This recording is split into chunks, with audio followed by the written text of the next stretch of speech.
পৃথিবীতে সবচাইতে শ্রেষ্ঠতম দোয়ার স্থান হলো মা বাবা।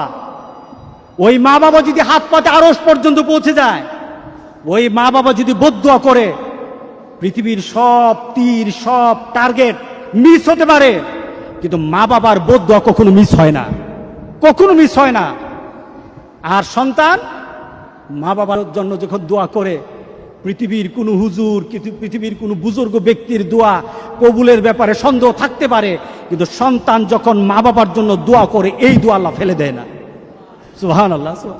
কারণ মা বাবার এই দোয়াটা শিখিয়ে দিয়েছেন আল্লাহ সুবহানাহু ওয়া তাআলা, রব্বির হামহুমা কামা রব্বায়ানি সাগীরা।